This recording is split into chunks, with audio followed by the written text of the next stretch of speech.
रहीम अस्सलाम वालेकुम। कैसे हो दोस्तों? मैं उम्मीद करता हूं कि आप सब खैर आफियत से होंगे।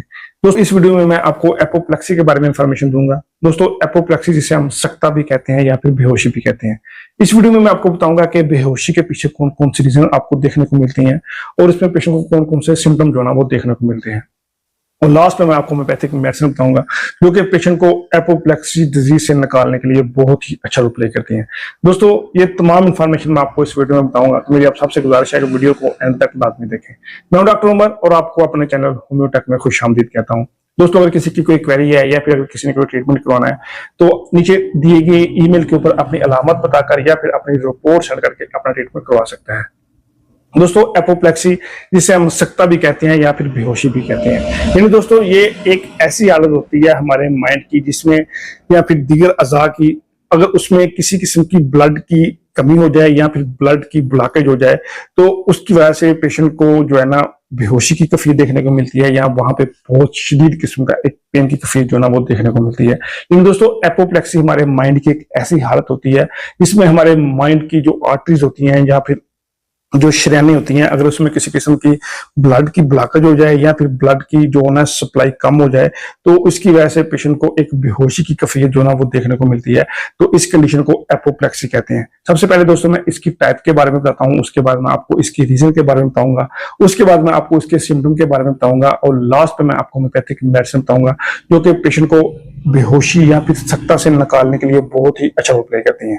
सबसे पहले दोस्तों इसकी टाइप है वो होती है ब्रेन एपोप्लेक्सी। दोस्तों, ब्रेन एपोप्लेक्सी हमारे माइंड की एक ऐसी हालत होती है जो कि स्ट्रोक की वजह से अगर हमारे माइंड को ब्लड की ब्लॉकेज हो जाए या फिर ब्लड की कमी हो जाए तो उसकी वजह से ये कंडीशन जो है ना वो देखने को मिलती है, जो कि अमूमन आमतौर पर आर्टरीज के फटने की वजह से या फिर जो किसी शरेयान में ब्लड क्लॉट की वजह से पेशेंट को ये चीज जो है ना वो देखने को मिलती है। अगर किसी को ब्रेन एपोप्लेक्सी है तो उसमें पेशेंट को जो सिम्टम देखने को मिलते हैं वो होते हैं कि अचानक जिस्म के एक हिस्सा जो है ना वो सुन्न हो जाता है, उसमें नमनेस जो है ना आपको देखने को मिलती है जिसे हम पैरालिसिस कहते हैं। उसके बाद पेशेंट को बोलने या फिर समझने में जो है ना वो दुश्वारी होती है। उसके बाद पेशेंट में शदीद सर दर्द जो है ना वो होता है। पेशेंट को वर्टिगो यानी चक्कर आने की जो सिचुएशन है वो देखने को मिलती है या पेशेंट जो है ना अपने होशो हवास जो है ना वो खो देता है। तो इस तरह के सिम्टम जो है ना वो ब्रेन एपोप्लेक्सी में पेशेंट को देखने को मिलते हैं।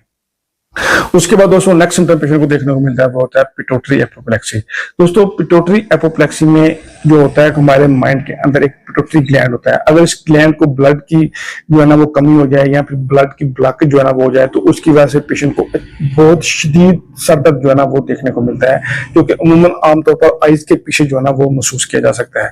उसकी वजह से पेशेंट की आंखों में बिनाई या फिर धुंधलाहट जो है ना वो भी देखने को मिलती है और उसके वजह से पेशेंट को मतली नोजिया या फिर वॉमिटिंग का सिम्टम जो है ना वो भी देखने को मिलता है। तो ये सिम्टम पेशेंट को पिट्यूटरी एपोप्लेक्सी में देखने को मिलते हैं। और उसके बाद दोस्तों नेक्स्ट जो एपोप्लेक्सी का टाइप होती है वो होती है ओवेरियन एपोप्लेक्सी। दोस्तों, ओवेरियन एपोप्लेक्सी एक ऐसी कंडीशन होती है जिसमें ओवरी को अगर किसी किस्म की रीजन की वजह से ब्लड की सप्लाई कम हो जाए या फिर ब्लड की जो एक फ्लो है उसमें कमी देखने की वजह से पेशेंट को बहुत ज्यादा शदीद निचले वाले हिस्से में पेन का सिम्टम देखने में आता है। उसके वजह से पेशेंट को चक्कर आते हैं, साथ वीकनेस का इशू देखने को मिलता है और पेशेंट अपने होशो हवास जो है ना वो खो देता है। सिम्टम पेशेंट को ओवेरियन जो है ना एपोप्लेक्सी में देखने को मिलते हैं। तो अब मैं दोस्तों आपको इसकी रीजन के बारे में बताता हूँ कि वो कौन कौन सी रीजन होती है जिसकी वजह से पेशेंट को एपोप्लेक्सी यानी बेहोशी का सिम्टम जो है ना वो देखने को मिलता है। तो दोस्तों सबसे पहली मोस्ट इंपोर्टेंट रीजन है वो होती है हाई ब्लड प्रेशर। इन दोस्तों ऐसे इंसान जिनका ब्लड प्रेशर हाई रहता हो तो ये एपोप्लेक्सी ऐसे अफराद में बहुत ही आम जो है ना वो इशू देखने को मिलता है। और उसके बाद दोस्तों नेक्स्ट रीजन होती है वो होती है खून जमने के मसाइल, यानी ऐसे अफराद जिनको ब्लड क्लॉट का मसला हो या डीप वेन थ्रोम्बोसिस का इशू हो या फिर उसकी वजह से उनकी किसी भी आर्टरी में ब्लड क्लॉट जम गया हो तो इसकी वजह से पेशेंट को स्ट्रोक का इशू देखने में आता है या फिर जो है ना एक एपोप्लेक्सी का सिम्टम जो है ना वो देखने को मिलता है। इन दोस्तों ब्लड क्लॉट की वजह से भी आपको एपोप्लेक्सी का इशू जो है ना वो देखने को मिलता है। दोस्तों जो नेक्स्ट रीजन होती है वो होती है ट्यूमर, ब्रेन ट्यूमर या फिर किसी ग्लैंड में जो है ना वो खून का रसना, यानी अगर किसी माइंड के ग्लैंड में खून जो है ना वो रस रहा है तो उसमें ये कंडीशन देखने को मिलती है या फिर किसी के ब्रेन में कोई ट्यूमर है तो उसकी वजह से ये सिम्टम पेशेंट को देखने को मिलते हैं। दोस्तों ये चंद रीजन थी जिसकी वजह से पेशेंट को जो ना एपोप्लेक्सी का सिम्टम जो है वो देखने को मिलता है। दोस्तों आपको इसके सिम्टम के बारे में बताता हूं कि वो कौन कौन से सिम्टम है जो कि एपोप्लेक्सी में पेशेंट को देखने को मिलते हैं। तो इसमें दोस्तों सबसे पहले मोस्ट इंपोर्टेंट सिम्टम है वो होता है कि जिस्म का एक तरफ सुन्न हो जाना या उसमें नमनेस या टिंगलिंग का एहसास जो ना पेशेंट को देखने को मिलता है। तो ये सिम्टम पेशेंट को देखने को मिलते हैं। उसके बाद दोस्तों जो नेक्स्ट सीजन पेशेंट को देखने को मिलती है वो होती है बोलने में या फिर समझने में फिर बहुत शदीद मुश्किल का इशू जो है ना वो देखने को मिलता है। यानी पेशेंट को बोलने में, समझने में या फिर कोई भी बात करने में जो है ना वो मुश्किल जो है ना इसका सिम्टम देखने को मिलता है। उसके बाद पेशेंट को आंखों में जो विजन होता है उसमें एक खलल जो है ना वो देखने को मिलता है। पेशेंट के सर में शदीद हेडेक का सिम्टम जो है वो देखने को मिलता है। उसके साथ नौजिया और वोमिटिंग का सिम्टम जो है ना वो देखने को मिलता है। और उसके बाद पेशेंट को हेडेक का सिम्टम देखने को मिलता है और आंखों के पीछे बहुत ज्यादा पेन का सिम्टम जो है ना वो देखने को मिलता है। और उसके बाद कभी कभार पेशेंट को जो है ना वो आंखों से डबल विजन जो है ना वो भी दिखाई देता है। यानी ऐसा सिम्टम होता है कि एक इंसान जो है ना वो पेशेंट को दो जो है ना वो दिखाई देते हैं। यानी उस इंसान को जो है ना वो डबल विजन जो है ना वो दिखाई देता है। पेशेंट को वीकनेस, साथ नोजिया और वोमिटिंग का सिम्टम देखने को मिलता है। और इसके साथ पेशेंट के एब्डोमेन में बहुत शदीद किस्म की एक पेन का सिम्टम जो है वो देखने को मिलता है। यानी ऐसे इंसान जिनको एपोप्लेक्सी का इशू हो तो इस तरह के सिम्टम पेशेंट को देखने को मिलते हैं। तो अब मैं दोस्तों आपको होम्योपैथिक मेडिसिन बताता हूँ जो कि एपोप्लेक्सी से निकालने के लिए पेशेंट को बहुत इस तरीके से क्योर अप करती हैं। दोस्तों इसमें सबसे पहली मोस्ट इंपोर्टेंट होम्योपैथिक मेडिसिन बहुत अच्छा रोल प्ले करती है वो होती है एकोनाइट।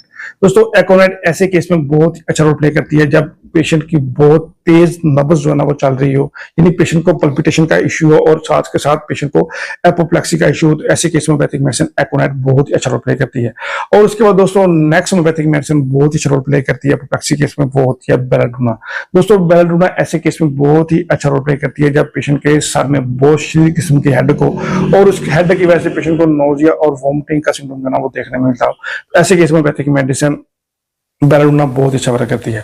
और उसके बाद दोस्तों नेक्स्ट होम्योपैथिक मेडिसिन बहुत अच्छा वर्क करती है एपोप्लेक्सी केस में वो होती है नेक्सवोमिका। दोस्तों नेक्सवोमिका ऐसे केस में बहुत ही अच्छा रोल प्ले करती है जब आप बहुत ज्यादा फास्ट फूड इस्तेमाल करते हो और उस फास्ट फूड की वजह से आपका डाइजेशन बहुत ज्यादा कमजोर हो गया हो और उसके साथ पेशेंट को नींद के मसाइल जो है ना वो देखने को मिलते हैं, नींद बहुत कम आती हो। ऐसे केस में होम्योपैथिक मेडिसिन नेक्सवोमिका बहुत ही अच्छा रोल प्ले करती है। दोस्तों इसके अलावा भी कुछ होम्योपैथिक मेडिसिन जो कि एपोप्लेक्सी के केस में पेशेंट को बहुत अच्छी तरीके से क्योर अप करती है, जो कि एज पर डायग्नोज के बाद जो है वो रिकमेंड की जाती है। दोस्तों मैं उम्मीद करता हूं कि आपको ये वीडियो पसंद आई होगी। मेरी आप सबसे गुजारिश है कि वीडियो को शेयर करें, चैनल को सब्सक्राइब करें और बेल आइकन लाजमी दबाएं। दोस्तों अगर किसी की कोई क्वेरी है तो वो नीचे मेरी ईमेल के ऊपर अपनी अलामत बताकर या फिर अपनी रिपोर्ट सेंड करके अपना ट्रीटमेंट करवा सकते हैं। Thank you, Allah Hafiz.